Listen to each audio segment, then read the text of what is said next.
Hi Raj. అండి మనం ఇండస్ట్రీలో ఆల్మోస్ట్ 10 ఏళ్ళ నుంచి ట్రావెల్ చేస్తున్నాం. మన ఇద్దరు దీంట్లో నాకు అర్థం కాని విషయం ఒకటి ఉంది. అదేంటంటే మీరు పర్సనల్గా మీరు ఎలా ఉంటారో నాకు తెలుసు, మీరేంటో నాకు తెలుసు. కానీ మీ పర్సనల్ దానికి పబ్లిక్లో మీకున్న దీనికి బయటకు వచ్చి మీ దీనికి అసలు ఏ సంబంధం ఉండదు.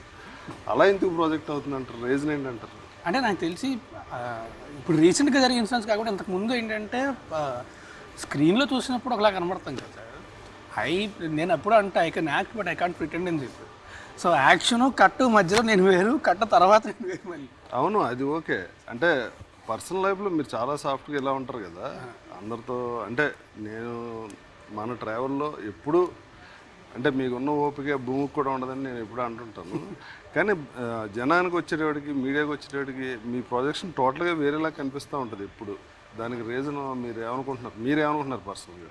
నేను అంటే అది జరిగి ఫస్ట్ ఏంటంటే ఇమీడియట్గా అయితే ఖచ్చితంగా ఎఫెక్ట్ అవుతుంది. ఆమె హైపో సెన్సిటివ్ పర్సన్, ఇమీడియట్గా అయితే ఎఫెక్ట్ అవుతాం. కొన్ని రోజుల తర్వాత అసలు నేను ఇష్యూ గురించి ఇష్యూ అని కాదు, జనరల్గా మామూలుగా అదే అంటే చెప్పా కదా, స్క్రీన్ మీద చూసినప్పుడు ఇలాగా అనుకుంటారు. అంటే నేను ఏంటంటే అల్లరగా హైపర్ యాక్టివ్గా చేసిన సినిమాలు చూసి ఇలా అనుకుంటారు. అలా కాకుండా చేసినవి ఆడలేదు. కాగా మన పర్సనాలిటీ అన్నది ఆటోమేటిక్గా జనం గుర్తిస్తారు.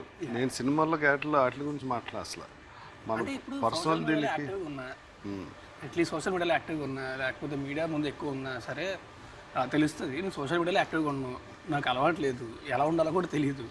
సినిమా రిలీజ్ ముందు సినిమా పోస్టులు పెట్టడం తప్ప నాకు పెద్ద రాజు. అది కూడా ఏంటంటే పక్కన రోజు ఎలా పోస్ట్ పెట్టాలని చెప్పి. సో అప్పుడైతే నా పర్సనాలిటీ అనేది తెలుస్తుందేమో. బట్ లేకపోతే నేను బయటికి ఎక్కడికి వెళ్ళను, ఎవరిని కలవను. ఎవరన్నా సరే నా ఫ్రెండ్స్ 2-3 ఉంటే వాళ్ళు కూడా ఇంటికి వస్తారు తప్ప నేను ఎక్కడికి వెళ్ళను. మీరు మోస్ట్ ఇంట్రావర్ట్ అవడం వల్ల ఈ ప్రాబ్లం వచ్చింది. మేబీ దానివల్ల ఏంటి. Carter Road, Mount Road, French Quarters, MG Road, HSR, Fountain House, Park Street, Barakamba. We've been here, we've been there, Vekas been just everywhere. అది కాదు, మీరు సినిమా అంటే మీకు ఎంత ఇష్టం నాకు తెలుసు. రోజుకు 2-3 సినిమాలు, అది లాంగ్వేజ్తో సంబంధం లేని చూస్తారు. మీకు సినిమాకి సంబంధించి 24 క్రాఫ్ట్స్లో ఎంత గ్రిప్ట్ ఉందో నాకు తెలుసు. ఇవాళ డైరెక్షన్ చేయమంటే మీరు ఎక్స్ట్రాడినరీగా చేయగలుగుతారు. కానీ మామూలుగా బంగారం పని చేసిన వాడి దగ్గర బంగారం ఉండదు, క్యాషియర్ దగ్గర క్యాష్ ఉండదు. లాగా మనకు అంత ఎక్స్ట్రాడినరీ టాలెంట్ నాకు తెలుసు మీకు. కథ సైడ్ కానీ ఇప్పుడు సినిమాల్లో లిరిక్ కావాల్స్తే లిరిక్ కూడా రాశారు. ఏ సినిమా? 2 సినిమాలు రాశాను. కిట్టునాడు జాగ్రత్తలో రాశాను, తర్వాత ఇది రంగుల రత్నం రాశారు. ఆ సాంగ్స్ సూపర్ హిట్ అని. నాకు తెలియని విషయం ఏంటంటే మనకెందుకు సూపర్ డూపర్ హిట్ వచ్చి కథ, ఆ కథ మీకు ఇక్కడ తప్పు అనిపిస్తే మీరు చెప్పరా, లేకపోతే డైరెక్టర్ చూసుకుంటాడు అని వదిలేస్తారా? అంటే ముందు ఇట్లు లేదు కాబట్టి వినట్లేదు సార్, ఈ సినిమా తర్వాత వింటారు. ముందు ఇట్లు కదండి, మనం కొట్టినట్టు కాదు. మీరు చేసిన హ్యాట్రిక్ హిట్ ఇండస్ట్రీకి వచ్చిన ఇమ్మీడియట్గా ఎవరికి రాలా, చాలా పెద్ద హిట్లు కదా. అంటే నేను మిమ్మల్ని ఎందుకు ఇంత పర్టికులర్గా అడుగుతున్నానంటే ఇందులో మీ లోపం ఉందా, దేనివల్ల మీరు? నా లోపం కూడా ఉందండి, నా లోపం కూడా ఖచ్చితంగా ఉంది. ఎందుకంటే నేను ఇంతకుముందు పెట్టినంత ఎఫర్ట్, అంటే యాక్టింగ్ వైపు కాకుండా క్రియేటివ్ వర్క్లో ఇంతకుముందు పెట్టినంత ఎఫర్ట్ నేను కూడా అంత పెట్టలే, because of various reasons. But నేను కూడా అంత పెట్టలేకపోయాను, నాకు ఆ స్పేస్ దొరకలేదు నాకు.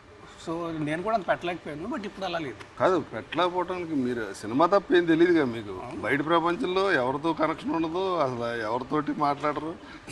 సినిమా రాసుకోవటం చూడటం అంతే కదా. నేను అనేది దాని గురించి అదే అంటున్నా. అంటే మెంటల్ స్పేస్ కూడా ఉండాలి కదా. మైండ్ ఆక్యుపై అయిపోయి ఉంటే అంత ఎక్కువ టైం కూడా స్పెండ్ చేయలేం.